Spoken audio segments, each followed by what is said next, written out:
Welcome to Mindful Escape, the podcast that helps you discover your purpose and passion. Today's guest is Abbas, who had a near-death experience and on the hospital bed had real clarity in terms of what he wanted for his future. The best thing about this episode is that Abbas talks about the framework that he put into place that enabled him to follow his dreams. This is a great episode and I'm sure you're going to enjoy it. So let's jump straight in.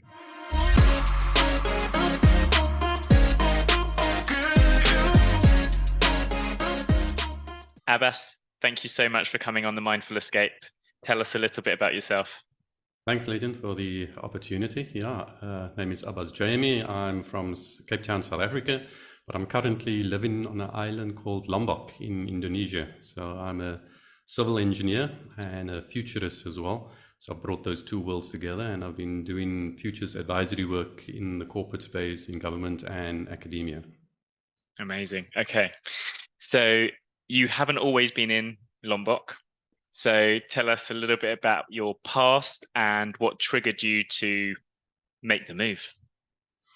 Yeah, so I've been here for about 9-10 months now, and it was in the heart of lockdown in 2021, February 2021, in fact, 17th of February. I went for my normal morning walk, and when I got back, I started feeling these tightness pains across my chest.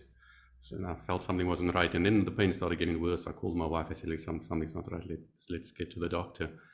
And she got me to the hospital fairly quickly. I was wheeled into the ER, and by that time the pains were quite severe.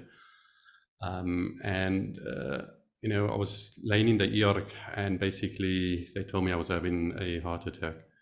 And it was quite a shock, because I'm not someone that would be a typical heart attack candidate. Eating well, exercising quite often.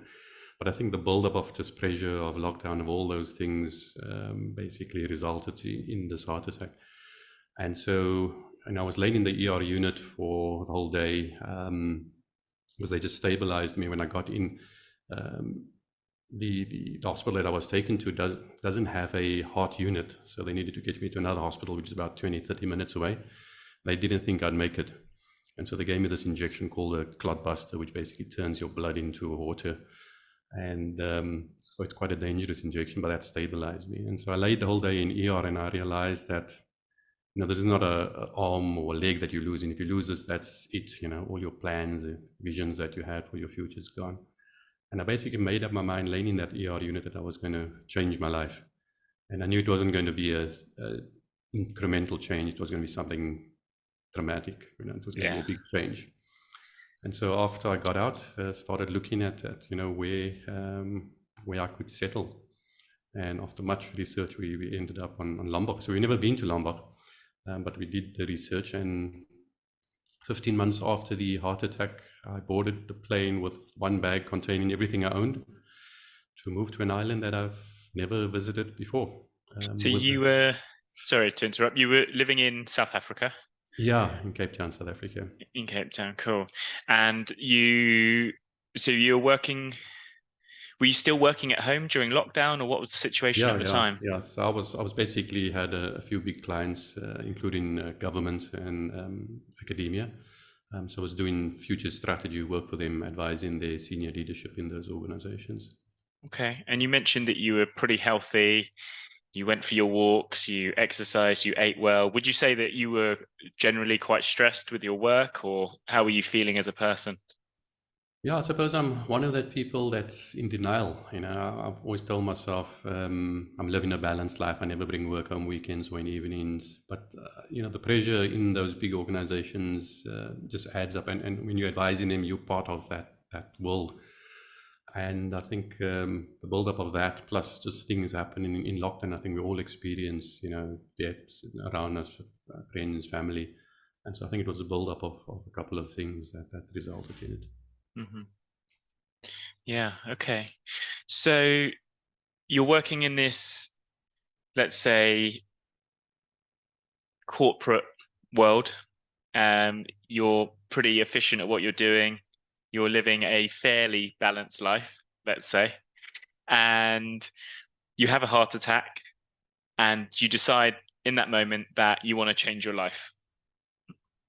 a few months later, you're on your plane off to Lombok to start your new life. What over that time, I'm guessing recovering from the heart attack was one, but what other challenges came up for you? What were the biggest kind of obstacles?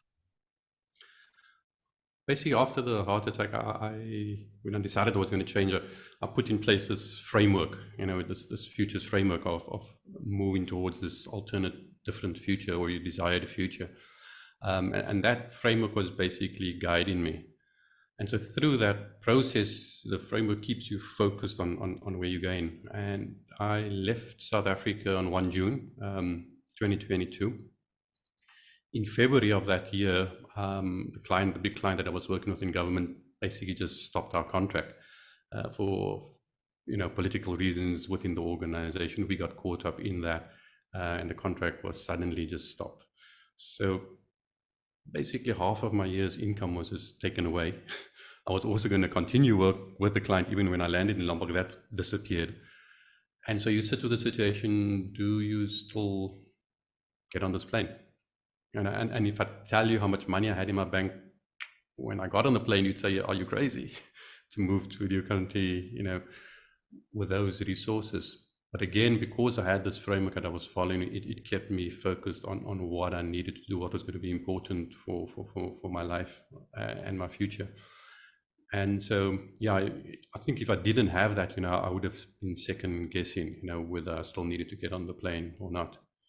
And so having a very clear vision of where you want to move towards and having that framework to guide you, I believe is critical. Yeah, it's quite a big point actually, because a lot of people that I speak to who are perhaps unhappy with what they're doing and they want to make that move, a lot of the time it does come to financials, and especially if you've got a family like yourself. With overcoming the heart attack, you obviously had a few stressful months, and stepping into this new type of lifestyle, I'd imagine, and correct me if I'm wrong, that you were hoping to have less stress straight away. But with the financial struggles, did that create more stress for you, or was that not important through that move? So yes, money is important. It's always important. We need obviously money to survive. But again, with my move, things have worked out fantastically well. So firstly, just my cost of living, moving from Cape Town, South Africa, a certain lifestyle, to Lombok, Indonesia, I've reduced my cost of living down to a third of what it was in Cape Town. So it's very simple. If you had money to maintain you for a year, my runway was just extended 3 times by moving here. So that's a big thing. So at least I could move and not have that pressure of immediately having to look for income. Yeah. And it gave me time to just, relax and take in the environment and then starting to decide what I was going to do. So yes, the money does play a role, but again, I'm coming from South Africa. People who know South Africa, the rand is not doing well against the dollar. So you're not coming with loads of money. But a move like this, especially for people in corporate, if you're a senior executive or executive in these big organizations, you probably have enough money to sustain you, for a year. And so it's a really, I don't want to say the money is not important, but it's not the thing that is actually holding you back. There's something else holding you back. People default to the money.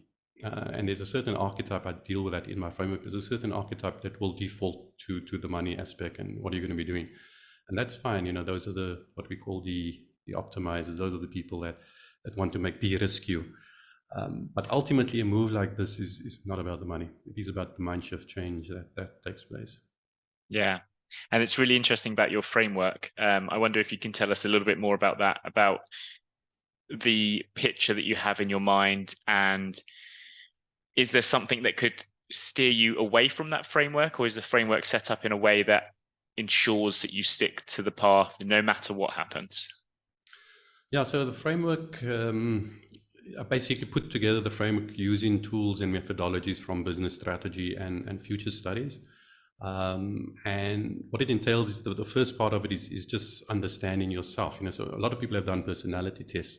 This one is slightly different in that it's not only about your understanding your own power, or what I call your superpower, but also the people around you. Because for a move like this, you are going to engage with other people. If you're married, you're going to engage with your partner. If you have grown-up children, you'll speak to them. And you're most likely going to speak to friends and family about it. And when you engage with those people, they're going to respond in a certain way. Not everyone's going to encourage you. Someone's going to think you're crazy. But they're responding from a different perspective, from a different worldview. And so once you have this tool that allows you to understand the person who thinks different to you, then when you listen to them, you have to listen to them very carefully because they cover your blind spots, right? And so it just gives for a more meaningful interaction with people when you have that first part, which is basically understanding what I call your superpower. So that's the first part that I take people through. The second one is basically what we call this quest for direction. In organizations, we use this term, your massive transformative purpose. It sits above your vision and mission statement, right? So this becomes your North Star. When going gets tough, if you don't have this North Star, you start floundering. We saw that happening with lockdown, organizations are struggling to respond. So what I take people through is putting together their personal MTP. And that talks about your passion, your purpose, things that drive you. And so once you've got that MTP, you then actually, I get them to physically draw it as well. Okay. And so you can stick this thing up on your fridge and you can see it. And it can change, but in most cases, those things are this very big vision that you have for yourself. And then from there, the third one, we do a type of scenario planning. But it's a simplified scenario planning in that you already have your vision of where you want to move to, your MTP. So then we take people and we put them into that future. So now you sit in that future in your MTP that you've achieved, and you look back to today. And you say, okay, what happened in 2023? What did I do? What did other people do around me? What happened in the country that allowed me to get success? And we basically take people through that exercise, and you go through success fast, success slow, failure slowly, which is a danger zone. That's just business as usual, and then failure fast. And once you map that out, you find out where you are at. And then the challenge is how do you move from that point into success fast? Yeah. So that's the framework, very briefly. Okay. And so what MTP stands for? Massive Transformative Purpose. You can find out more about it at Singularity University. They use it. Salim Ismail is working with Singularity University. They came up with the term. Yeah. I've done similar exercises through my life coaching training, where you get into the future and then you work your way back. But I've not heard that phrase before, but I really like it, sitting above your vision and your mission. It's like, yes, that's where you've got to get to. So I really like that. Okay, great. So far, what has I'm sure you've learned loads of lessons, but what are maybe the biggest one or two lessons that you've picked up over the last year and a bit? So I would say I'm a big believer in serendipity.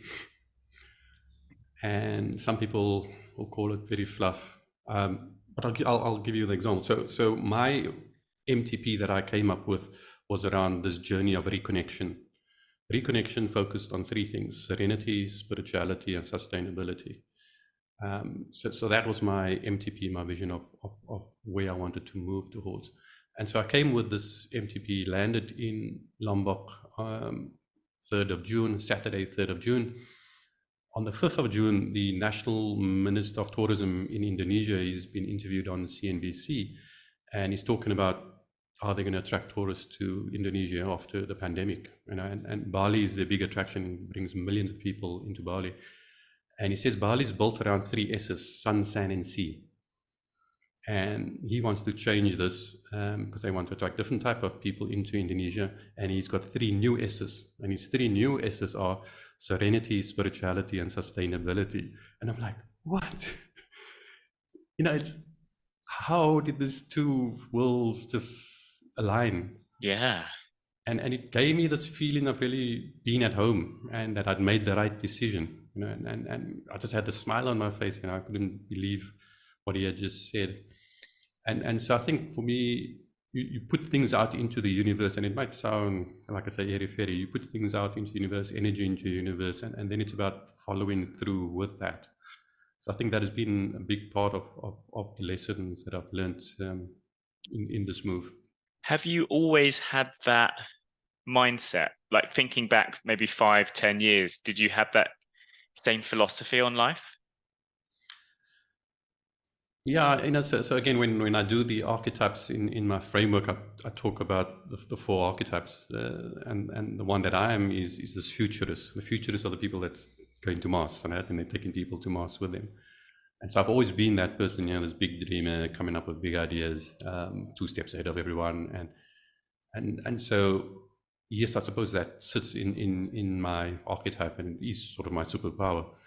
And so probably through my life, yeah, I've always been inclined that way. And once I discovered this tool, it was about then taking my alter archetype, the optimizer, more seriously, because those are the people that de-risk you, so it's about getting that balance right. If you don't get the balance right, it determines your scale of the change that you will be prepared to do, Okay. basically. Yeah, okay.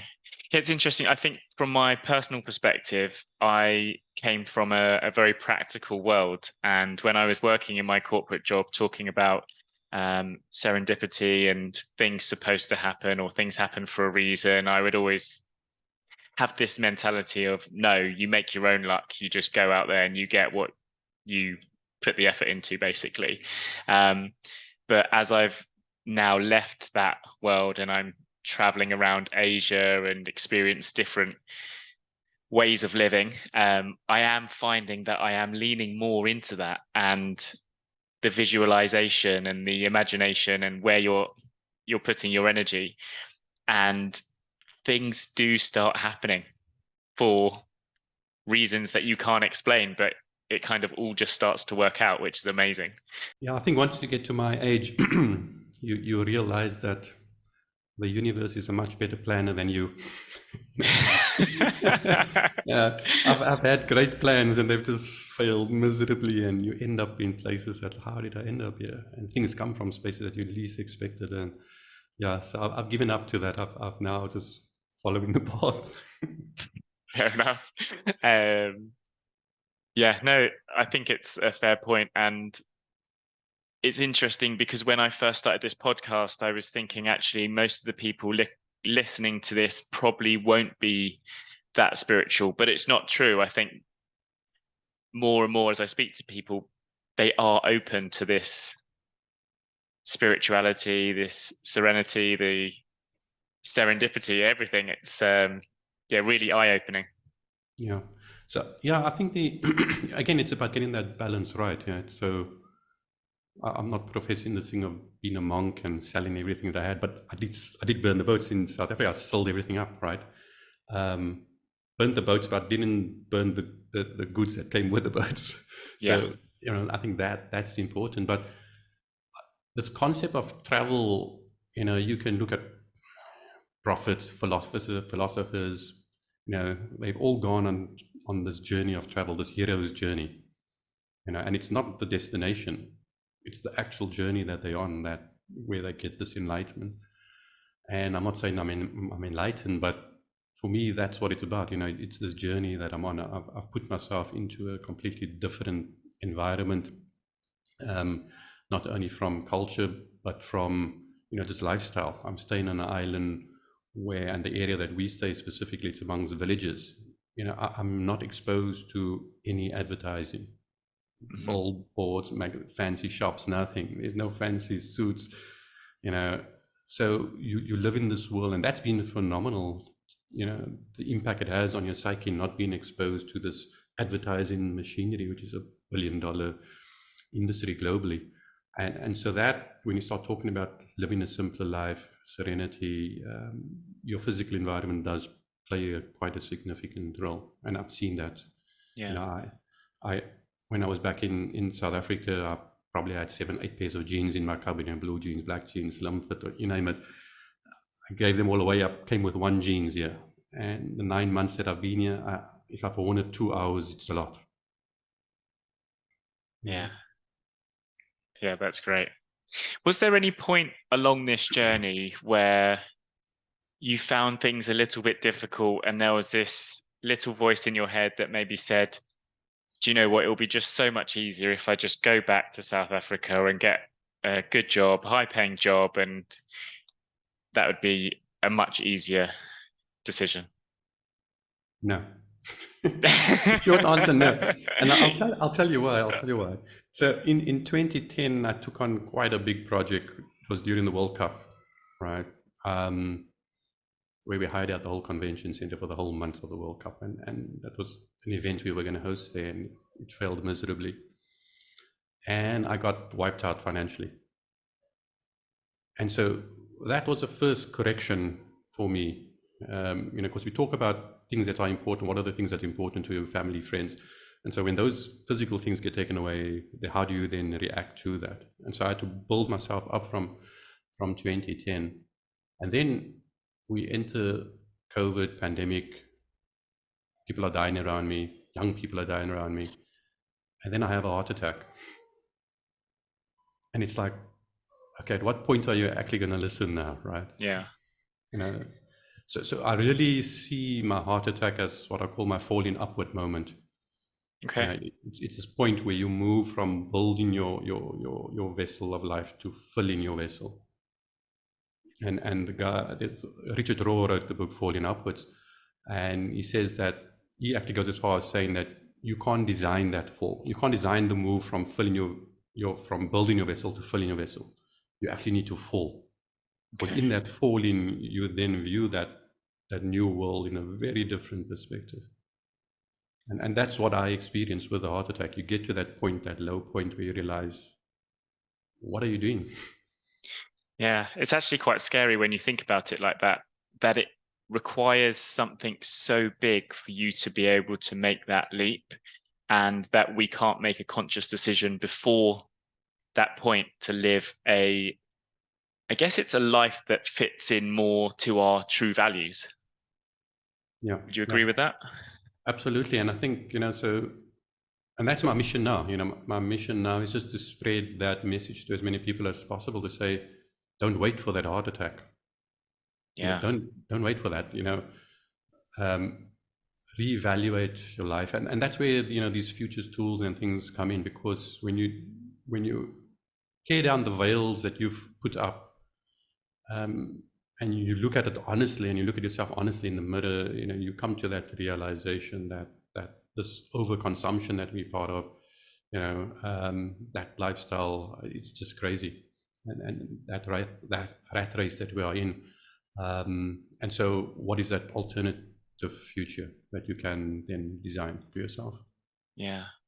I'm in quite a fortunate position here. I get to see people. I'm based in Thailand, so I get to see a lot of people who come out here. They maybe quit their jobs. They're trying to look for a new way of living, and they might maybe travel around for a few months, but don't quite find what they're looking for. And I guess it's happened to people that I know in my life where they've maybe left their job to go and start a business on the side or whatever it might be.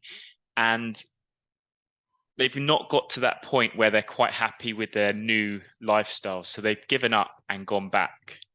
Do you have any advice that you would give to those? I guess it's a type of person that wants to get out. They have ideas of how they can do it, but when they've tried, it hasn't quite succeeded. So they've ended up going back into their old way of living. Yeah. So again, that's where these tools play such an important role. Because in the methodology that we use, you come up, you don't just take it out of the sky and come up with this future vision. Because if you don't get down to what is the thing that actually gets you excited, we often talk about work-life balance or finding a job that will make you happy. What is happiness? Define happiness, because the opposite of happiness is not necessarily sad. No. Because you can cry through from happiness, right?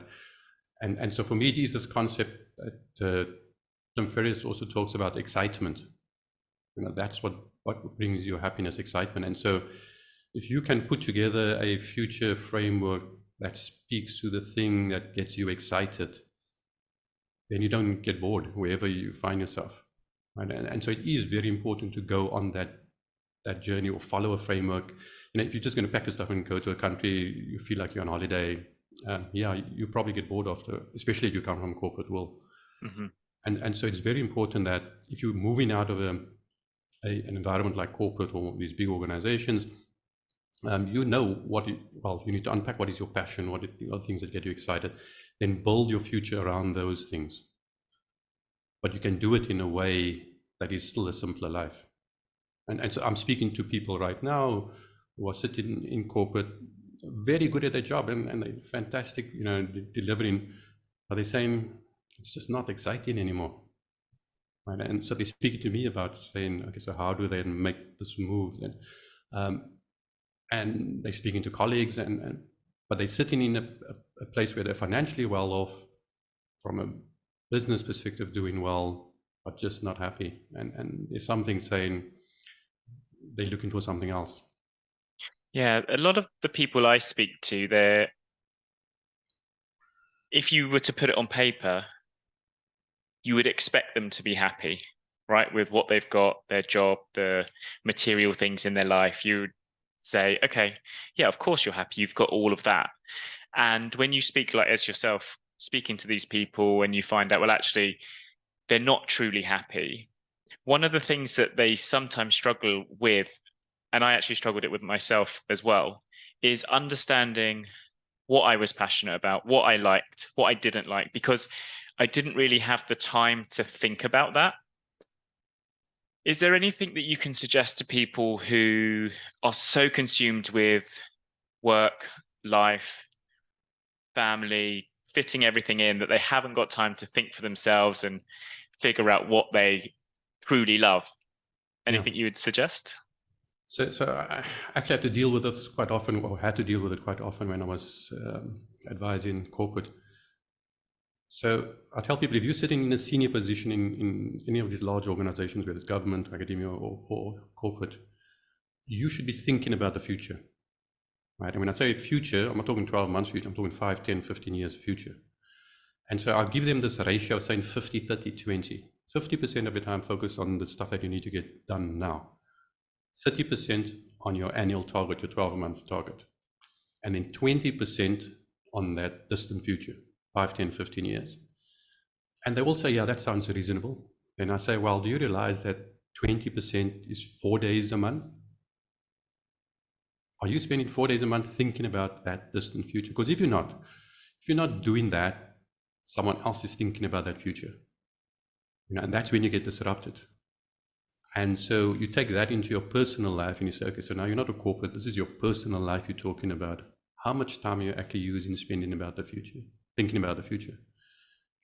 Because if you don't do that, what happens is you end up in some other future that you believe people expect of you. Mm-hmm. Those are external things that impact you. There's perceptions of whether it's your family or friends, of what success looks like for you. Yeah. And you buy into that. And so it is about this concept of embracing that there's this thing called futures, and you need to start spending time in that mindset. And that's what I take people through on my coaching. It is about embracing futures thinking and making it part of everything you do. Yeah, I think it's so common for people to fall into this autopilot trap where they end up just living each day, doing the same thing over and over again, week after week, and it's just on a cycle. And I really like that. If you think you've got to dedicate 4 days per month, like 4 full days, yeah, that's actually quite, I mean, you could literally take out an entire Sunday, right? That could be your future. And I'm sure a lot of people don't want to take up their entire Sunday. Do you suggest doing like a certain amount of time per day, or do you have clients that find certain activities or ways of scheduling that in? Yeah, so what I discovered through working with people is that people don't know about this field called future studies. Right? You can actually go study future studies, postgrad, which I've done. You can get a PhD in future studies if you want. There's countries that have ministers of the futures. There's futurists sitting in president's office. So countries like Singapore, for example, they work a lot with futurists. And you can see, if you go there, you see the future when you go into Singapore. And so again, it's this concept of embracing the tools, because the tools can be used and the thinking can be used in everything we do. We do tend to think of the future. If you're planning a holiday, you start thinking about that future. Mm-hmm. So what I basically do is introduce people to tools which they can then use in their everyday life. Because ultimately, it's not about separating it out. It's just about embedding it into, and so you start creating. So what we do in organizations, or what I used to do in organizations, is embed a culture of futures into the organization. I call it creating fertile ground for crazy ideas. Okay. Right, because any groundbreaking thing that had a dramatic impact on society, at some point when it was launched, people thought it was crazy. Right, and so you must be prepared for that.